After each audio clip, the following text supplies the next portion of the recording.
दोस्तों, इंसान जब भी अपने किसी भी चारों तरफ से परेशानियों से घिरता है तो उसी परेशानियों को दूर करने के लिए इंसान जल्दबाजी में बड़ा ही ख़तरनाक फैसला ले लेता है। लेकिन उसी ख़तरनाक फैसले की वजह से उसका अपना हंसता खेलता परिवार तबाह हो जाता है। आज की घटना में सेम कुछ ऐसे होता है।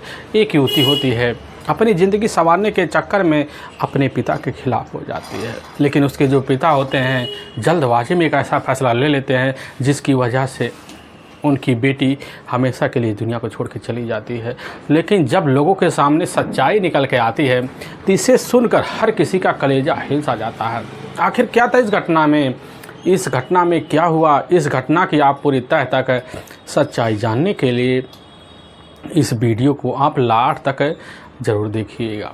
नमस्कार दोस्तों, मैं प्रदीप कुमार आपको स्टडी बात चैनल पे मैं स्वागत करता हूं। दोस्तों आज की यह जो सच्ची घटना है, यह घटना सुनाने से पहले मैं आपसे एक छोटा सा रिक्वेस्ट करना चाहता हूं, क्योंकि आप अगर इस चैनल पर नए हो और पहली बार हो तो एक बार जाकर अपने इन्हीं प्यारे हाथों से आप इस चैनल को सब्सक्राइब ज़रूर कर लीजिएगा, ताकि आपकी वजह से इम्पोर्टेंट होने के नाते यह जो वीडियो है आज काफ़ी लोगों तक पहुंचाया जा सके। और साथ में एक बार अपना नाम भी आज कमेंट बॉक्स में ज़रूर डाल दीजिएगा, ताकि आपका नाम कल के वीडियो में बड़े ही प्यारे लफ्ज़ों में अब ले जा सके।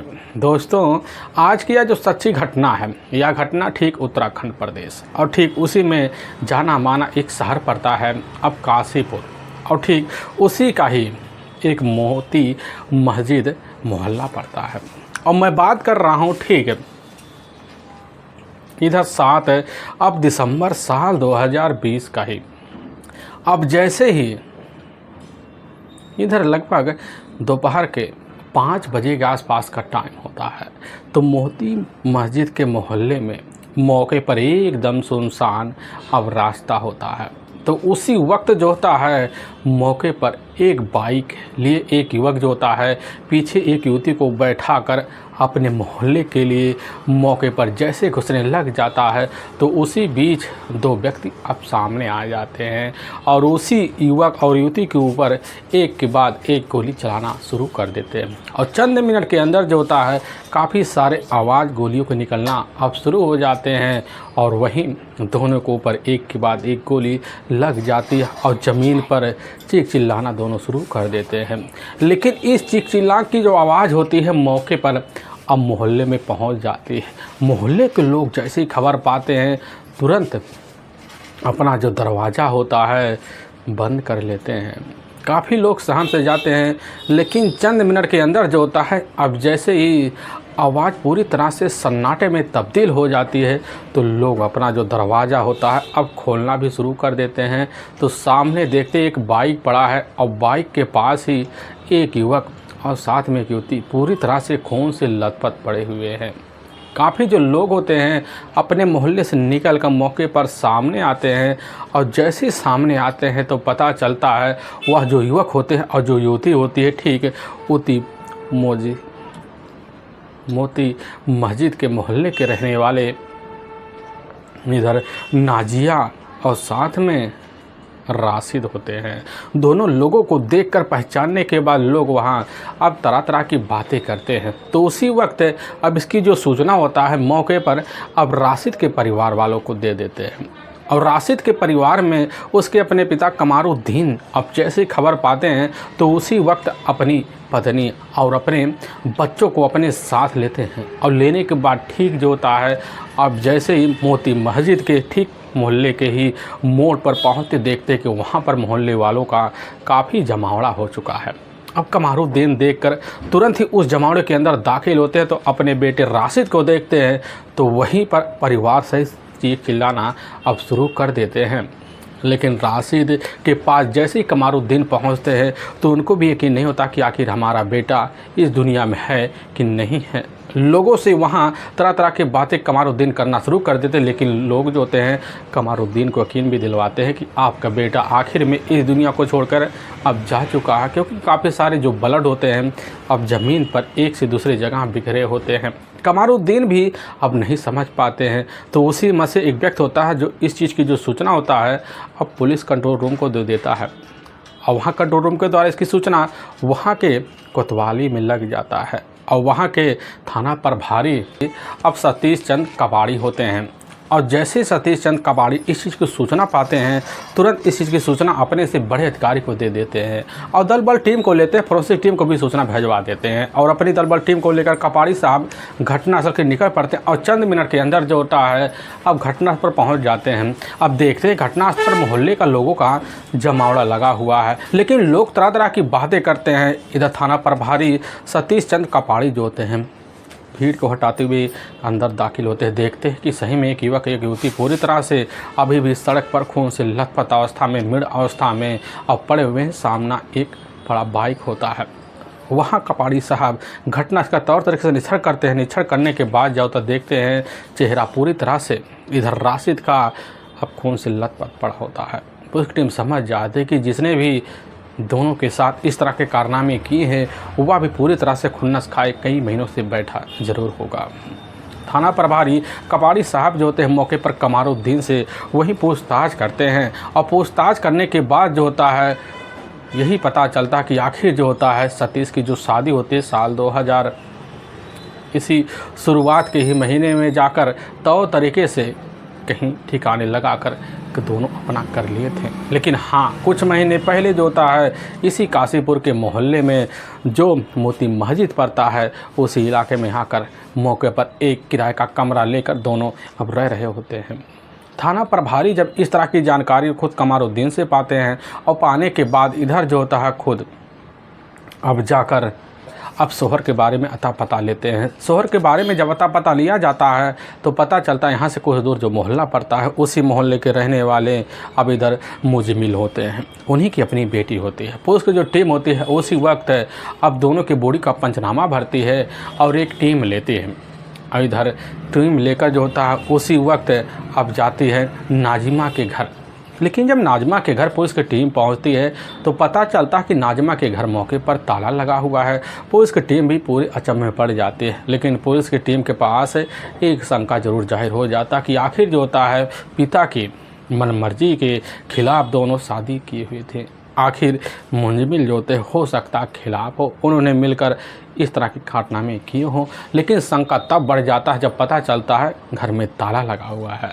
अब मुजमिल उनका जो अपना बेटा होता है मोहसिन, पता चलता है दोनों तो फरार हैं। पुलिस का शंका दोनों के ऊपर टिक जाती है। इसीलिए पुलिस की टीम अब दोनों की तलाशी करने के लिए एक टीम लगा देती है। लेकिन इससे पहले पुलिस की जो टीम होती है अब राशिद के घर पहुंच जाती है और राशिद के बड़े भाई नाइम से पूछताछ करती है। तो नाइम पुलिस के सामने बेधड़क करने लग जाता है कि साहब जो होता है इधर नाजिमा के जो अपने पिता होते हैं मुजमिल दोनों की शादी के खिलाफ थे और खिलाफ होने की ये जानकारी मिलते ही पुलिस का शंका और बढ़ जाता है। और इसीलिए पुलिस की जो टीम होती है अब मुजमिल और उनके बेटे मोहसिन की तलाशी करने के लिए उसी वक्त कैसे न तैसे करके दोनों का मोबाइल नंबर लेती है और सर्विलांस पे डाल लेती है। लेकिन जब दोनों के मोबाइल नंबर पर कॉल किया जाता है दोनों का मोबाइल नंबर बंद बता देता है। अब पुलिस का शंका और टिक जाता है और पुलिस की टीम जो होती है अब मुखबिरों को व्यवस्था करती है और साथ में अपने हिसाब से एक टीम भी गठित कर देती है। और वह जो टीम होती है और मौके पर अपने नज़दीकी जितने भी ज़िले होते हैं, थाने होते हैं, अब यहाँ तक कि ठाकुरद्वारा और रामपुर और मुरादाबाद एक टीम भिजवा देते हैं ताकि जल्द जल्द दोनों का पता चल सके। लेकिन तब भी जो होता है दोनों का कोई सुराग पुलिस को नहीं मिल पाता। आखिर पुलिस भी काफ़ी सोच में पड़ जाती है कि दोनों बिना बताए अब कहाँ जा सकते। इसीलिए पुलिस की जो टीम होती है अब मुखबिरों की व्यवस्था कर देती है और मुखबिर बड़ी जल्दी मेहनत भी करते हैं। उनका मेहनत बड़ी जल्दी रंग भी लाता है। तभी पता चलता है कि 9 दिसंबर साल 2020 का ही जैसे रात का 10 बजे के आसपास का टाइम होता है तो पता चलता है जो लोहिया पुल है उसी लोहिया पुल के ही पास जो होता है अब मुजमिल और उनका बेटा मोहसिन अब खड़े हुए हैं। और पुलिस को खबर लगते उसी समय कबाड़ी साहब एक टीम में लेते हैं और लेने के बाद ठीक जो होता है अब लोहिया पुल के पास पहुंच जाते हैं। दोनों को वहीं से कस्टडी में लेते हैं और लेकर थाने पहुंच जाते हैं। और जैसे ही अब इधर नाजिमा और साथ में राशिद के हत्या के बारे में पूछताछ करते हैं तो इधर खुद जो होते हैं अब मुजमिल पूरी तरह से सहम से जाते कहने लग जाता है कि साहब हमने तो अपने बेटे के पास मौके पर कॉल तो किया हुआ था, लेकिन कॉल करने के बाद हम अपने बेटे मोहसिन को साथ लेते हैं और अपनी बेटी के पास जो होता ठीक है मोती मस्जिद के ही आजम खां मोहल्ले में जैसे ही पहुंचने के बाद पता चलता है कि वहां तो भीड़ लगा हुआ है। और भीड़ के अंदर साहब जैसे दाखिल होते हैं देखते हैं कि मौके पर हमारा अपना दामाद और हमारी अपनी बेटी दोनों खून से लथपथ अवस्था में पड़े हुए हैं और साहब डर की वजह से मौके पर अपने बेटे को साथ लेते वहाँ से फरार हो जाते हैं।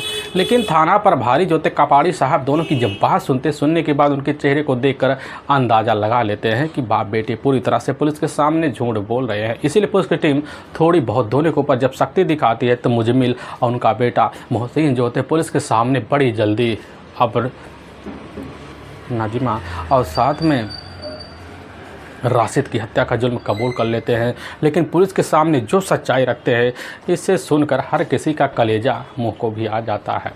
असल में उत्तराखंड का जाना माना एक शहर पड़ता है अब काशीपुर, उसी का मोहल्ला है अब अली खान। जो मौके पर वह मोहल्ला जो होता है मोती मस्जिद पड़ता है और वहीं के रहने वाले अब कमारुद्दीन होते हैं जिनके टोटल 2 ही बेटे होते हैं।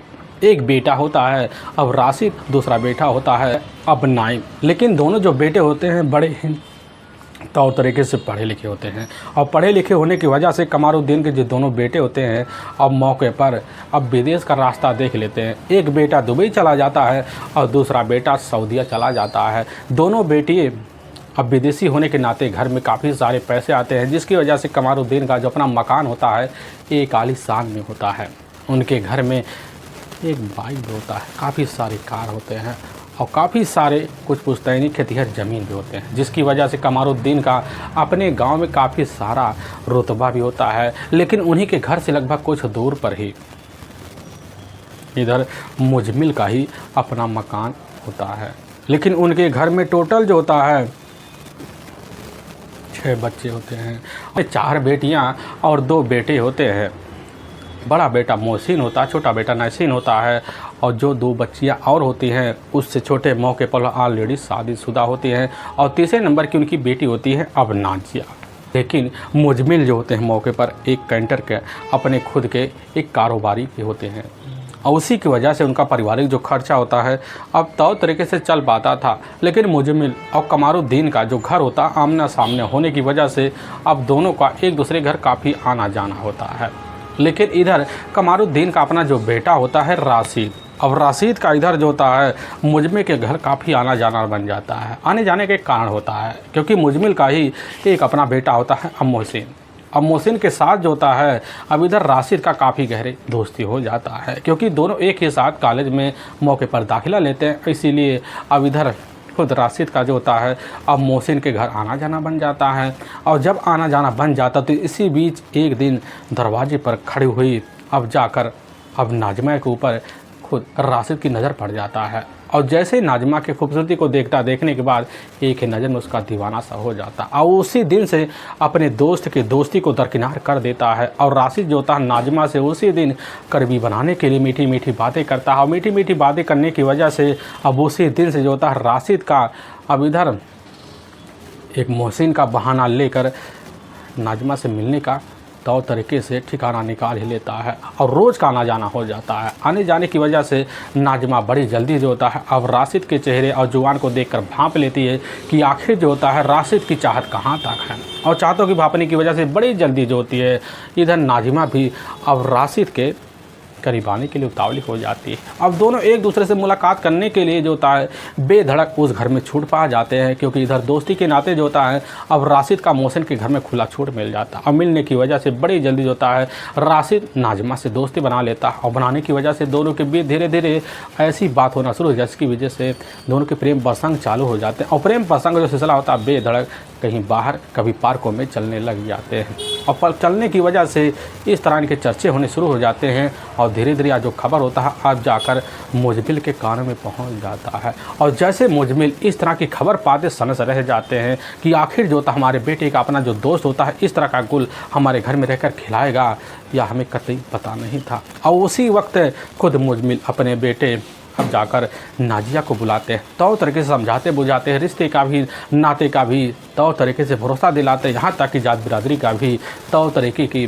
बात तक छेड़ देते हैं। और नाजिया ठहरी पूरी तरह से प्रेम प्रसंग में पागल और वह अपने पिता की एक बात को भी सुनने के लिए कतई तैयार नहीं होती है। दूसरी कान से सुनती और एक कान से निकालने की आदत रख लेती है। अब यह चोरी छुपे का जो मामला होता है, धीरे धीरे अब नाजिया राशिद के साथ रखने के लिए समय का इंतजार भी करती है। लेकिन जैसे ही इधर नाजिया को दिखता है कि मामला थोड़ी देर बाद ठंडा पड़ जाएगा, दोबारा चोरी छुपे अब मुलाकात करना शुरू कर देते हैं। और जब शुरू कर देते इसी भी दोबारा इसकी खबर अब मोहसिन के कान में पहुंच जाती है। और इस तरह की जानकारी अपनी बहन और अपने दोस्त के बारे में जब पाता है, पूरी तरह से सनस रह जाता है। और खुद मोहसिन उसी वक्त जाता कमारुद्दीन के पास और उनके ही बेटे के बारे में एक एक बोल के रख देता है। अब इधर कमारुद्दीन अपने बेटे को अपने पास बुलाते तब तक समझाते हैं और यहाँ तक कि खुद मोहसिन जो होता है गाँव में बड़े बुजुर्गों को इकट्ठा करता, एक बड़ी पंचायत बुलाया जाता है। अब पंचायत जुटने की वजह से लोग तरह तरह की बातें करते हैं, लेकिन पंचायत का जो लास्ट निर्णय निकल कर आता है वह सभी को चौंका जाता है कि आज के बाद इस गांव में कमारुद्दीन का अपना जो बेटा होता है मौके पर राशिद का कोई ठिकाना ना होना चाहिए और राशिद इस गांव में कतई आज के बाद दिखना नहीं चाहिए। जिसकी वजह से कमारुद्दीन वहाँ सनस रह जाते हैं और अपने बेटे को समझाते बुझाते हैं, तो तरीके से रहने की ना रहने की बात बतलाते हैं। और इधर खुद जो होता है अब जैसे ही राशिद समझ जाता तो राशिद जो होता है अपने पिता कमारुद्दीन की बात मान लेता है। और मानने के बाद जो होता है अब रोज़गार के तलाश में अब सऊदीया अपने एक दोस्त के साथ निकल जाता है। और जब राशिद सऊदीया चला जाता है, जैसे कुछ हफ्ते का वक्त बीतता है, दूसरी तरफ अब नाजिया जो होती है अब राशिद से मुलाकात करने के लिए पूरी तरह से बेकरार हो जाती है। अब नाजिया कैसे ना तैसे कर कर राशिद का नया नंबर सऊदीया वाला ले ही लेती है। और लेने की वजह से अब राशिद जैसे ही पता पाता है अब नाजिया मिलने के लिए पूरी तरह से बेकरार हो उठती है, तो राशिद इधर खुद नाजिया के पास कॉल करना अब शुरू कर देता है। दोनों के बीच बस फ़ोन ही एक सहारा बन जाता है। लेकिन इधर मुजमिल सोच बैठते कि अब तो राशिद पूरी तरह से सऊदीया चला गया है, हमारी बेटी हमारी यहाँ ज़िंदगी में रहकर खुशहाल तरीके से अब समय तो बिता पाएगी। मुजमिल यही सब सोच साच कर अपनी बेटी को खुला छोड़ दे देते हैं। लेकिन ठहरी अब नाजिया जो होती है दूर प्रेम प्रसंग ना कुछ सह पाती है ना कुछ देख पाती है। लेकिन समय जो होता कैसे न तैसे अब बीतने लग जाता है। दूसरी तरफ राशिद जो होता है अब नाजिया से मुलाकात करने के लिए पूरी तरह से बेकरार उठता है। और तभी समय से पहले जो होता है सऊदीया से वापिस अब अपने ही इलाके में चला आता है। और जब चला आता है तो इसी बीच जो होता है मोहसिन को खबर लग जाता है। अब मोहसिन खबर पाता है, वह भी सोचने लग जाता है कि चलो दोबारा अब राशिद से दोस्ती का हाथ बढ़ाया जाए, क्योंकि मोहसिन का अपनी एक अलग मंशा होती है। क्योंकि हम भी चलेंगे अब सऊदीया और सऊदीया जाएंगे तो ठीक जो होता है वहाँ पर काफ़ी सारे पैसे कमाएंगे और अपने परिवार का खर्चा चला लेंगे। यही सब सोच कर मोहसिन जो होता है अब दोबारा राशिद से सारे गिले शिकवे भूलते हुए दोस्ती का हाथ बढ़ा लेता है। और जब दोस्ती का हाथ बढ़ा लेता है तो राशिद के चेहरे पर मुस्कुराहट आ जाती है। वह भी सोच लेता कि चलो अब नाजिया से मिलने का हमें दोबारा मौका मिल जाएगा। यही सब सोच साच कर अब राशिद और मोहसिन की जो दोस्ती होती है दोबारा अब वहीं पर चल पड़ता है। और चलने की वजह से अब मोहसिन के घर राशिद आना जाना शुरू कर देता। और जब आने जाने लग जाता है तो नाजिया से मुलाकात करने में इधर राशिद के लिए जो रास्ता होता है बड़ा आसान दिख जाता है। और देखने के दोनों के बीच जो होता है दोबारा प्रेम प्रसंग चालू हो जाता है और चोरी छुपी मुलाकातें भी अब बढ़ जाती। इस सिलसिला चलने के बाद जो होता है दोनों के जो फिर प्रेम प्रसंग के जो चर्चे होते हैं मोहल्ले में गूंज जाते हैं। और गूंजने इसकी खबर जो होता है अब मुजमिल को लगता है और सनस रह जाते हैं। इस तरह की जानकारी अपनी बेटी और अपने बेटे दोस्त के बारे में खबर पाने के बाद पूरी तरह से मुजमिल सनस रह जाते हैं और अपनी बेटी को अपने पास बुलाते हैं। और उसी वक्त दोबारा जो होता है दूरी बनाने की हिदायत दे देते हैं और डांट फटकार लगाकर अब कमरे में ही पूरी तरह से इधर नाजिया को हुई बंद करा देते हैं। जिसकी वजह से नाजिया अब मुलाकात करने के लिए पूरी तरह से घर में रहकर पागल से हो जाती है। लेकिन एक हफ्ते का वक्त बीत जाता है, इधर ना नाजिया और ना राशिद एक दूसरे से मुलाकात कर पाते हैं। लेकिन जब एक हफ्ते का वक्त बीतता है तो पूरी तरह से राशिद भी सोचने लग जाता है कि इसके लिए हमें कोई ना कोई तोड़ मतोड़ तो करना पड़ेगा। तभी राशिद का एक अपने इलाके की रहने वाली पुरानी ही दोस्त की सहेली होती है और उसी से जाकर राशिद मुलाकात करना है। और करने के बाद जो होता है कैसे न तैसे कर नाजिया से ही संपर्क जो होता है मोबाइल के थ्रू कर लेता है। और करने के बाद ठीक जो होता है घटना से मात्र अब कुछ महीने पहले जो होता है इधर राशिद और नाजिया को अपने साथ लेता है। और ये बात ठीक जो होता है अब काशीपुर शहर चला जाता है। और जब वहाँ चला जाता है तो एक टायर शोरूम होता है। अब उसी में जाकर मौके पर इधर राशिद अब काम करना शुरू कर देता है और वहीं पास ही एक कमरा लेता है, वह भी किराए का, और वहीं पर नाजिया को रख लेता है।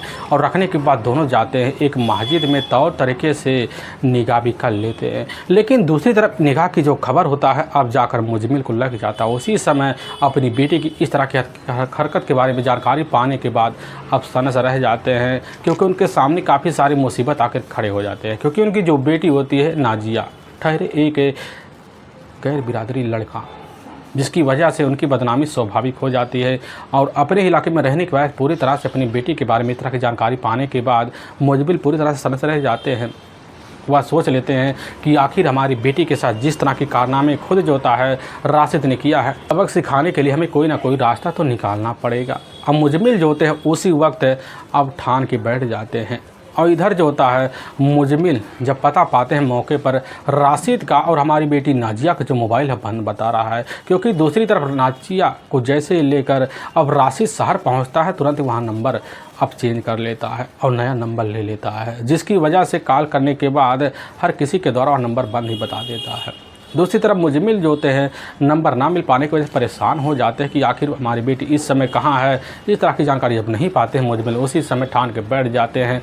और इधर राशिद के घर जो होता है कैसे न तैसे आना जाना शुरू कर देते हैं और राशिद के माँ से ही खुद जाकर राशिद का मोबाइल नंबर अब ले ही लेते हैं। और जब ले लेते हैं तो अपने घर आते हैं। आने के बाद वह कॉल करते हैं सीधा का सीधा अपनी बेटी नाजिमा के पास। अब कहने लग जाते कि बेटी हमसे बहुत बड़ी गलती हो गई, जो तुम्हारे प्यार में हम परिवार वाले मिलकर अड़ंगा बने। हम नहीं चाहते हैं कि बेटी आगे चलकर अब इस रिश्ते की वजह से बदनामी हो। हम चाहते हैं तौर तरीके से तुम दोनों का निगाह अपने ही मस्जिद में हो और हमारी बदनामी अब ना हो। लेकिन जैसे इस तरह की बात जो होता है खुद नाजिया सुनते हैं उसी समय सनस रह जाती है, क्योंकि नाजिया को पता होता है कि हमारे जो अब्बू हैं उनकी जो हरकतें हैं पहले से ही काफ़ी बिगड़ैले हैं। और इस बात में भरोसा ना करते हुए नाजिया काफ़ी सारी बात करना शुरू कर, तभी वहाँ पर राशिद भी आ जाता है। और राशिद जब इस तरह की जानकारी पाता है उसके चेहरे मुस्कुराहट आ जाती है कि चलो तुम्हारे अब्बू ने हमारे रिश्ते को स्वीकार तो कर लिया। और वहीं पर इधर नाजिया तौर तरीके से बात जो होता है राशिद को समझाने लग जाती है। लेकिन इधर होता राशिद ठहरा प्यार में पागल, और उसी वक्त राजिया की अब्बू को बात को मान लेता है और कहने लग जाता कि अब्बू जो ठीक है हम दोनों अब शहर आएंगे, फिर वहाँ रहकर तौर तरीके से निगाह करेंगे। यह बात जैसे ही अब मुजमिल सुनते हैं उनके चेहरे में मुस्कुराहट आ जाती कि चलो अब समय वह आने वाला है जिस समय का हमें इंतज़ार था।